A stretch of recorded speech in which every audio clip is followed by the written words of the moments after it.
ஆரோக்கியமற்ற உணவு பழக்கத்தால் உடலில் கெட்ட கொழுப்பு அதிகமாக சேரும். இந்த அதிகரித்த கொலஸ்ட்ரால் மாரடைப்பு, பக்கவாதம், உயர் இரத்த அழுத்தம் மற்றும் நரம்பு பாதிப்பு போன்றவை ஆபத்தான பிரச்சனைகளை ஏற்படுத்தும். அதாவது உடல் ரீதியாக சுறுசுறுப்பான வாழ்க்கை முறை வாழாத போதும், அதிக எண்ணெய், காரமான உணவுகளை சாப்பிடும் போதும் உடலில் கெட்ட கொலஸ்ட்ரால் அளவை அதிகரிக்கிறது. இஞ்சியில் சக்தி வாய்ந்த பயோ ஆக்டிவ் கலவைகள் நிறைந்துள்ளதால் இது இரத்தத்தில் உள்ள கொழுப்பின் அளவை கணிசமாக குறைக்கிறது.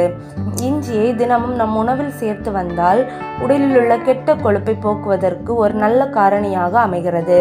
ஒரு சிறிய துண்டு இஞ்சியை தொடர்ந்து சாப்பிடுவது பல நோய்கள் மற்றும் தொற்று நோய்களை தடுக்க உதவுவதோடு உடலில் உள்ள கெட்ட கொழுப்பின் அளவை குறைக்கவும் உதவுகிறது. குர்குமின் நிரம்பிய மஞ்சள் கொழுப்பின் அளவை இயற்கையாகவே குறைக்க உதவுகிறது.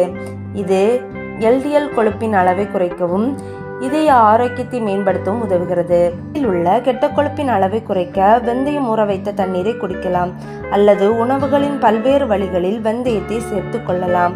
ஆலிவ் எண்ணெயில் நிறைந்துள்ள மோனோசாச்சுரேட் கொழுப்பு உடலில் உள்ள கெட்ட கொழுப்பின் அளவை குறைக்க பெரிதும் உதவுகிறது. நெல்லிக்காயை தொடர்ந்து உட்கொள்வது உடலில் கொலஸ்ட்ரால் அளவை கட்டுப்படுத்த உதவுகிறது. எனவே கொலஸ்ட்ரால் அளவை குறைக்க தினமும் அரை நெல்லிக்காய் சாப்பிடலாம். துளசி இலைகளை தினமும் சாப்பிட்டு வந்தால் உடலில் உள்ள கொழுப்பை குறைக்கலாம். துளசி இலையில் செனாயில் என்னும் ஒரு தன்மை இருக்கிறது.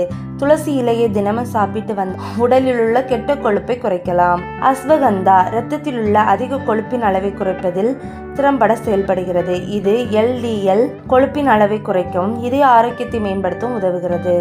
Thank you friends. இந்த வீடியோ உங்களுக்கு யூஸ்ஃபுல்லாக இருக்குன்னு நம்புகிறேன். இந்த வீடியோ பிடிச்சிருந்தா உங்கள் ஃப்ரெண்ட்ஸ் அண்ட் ஃபேமிலிக்கு ஷேர் பண்ண மறந்துடாதுங்க அண்ட் சப்ஸ்கிரைப் பண்ணவும் மறந்துடாதுங்க.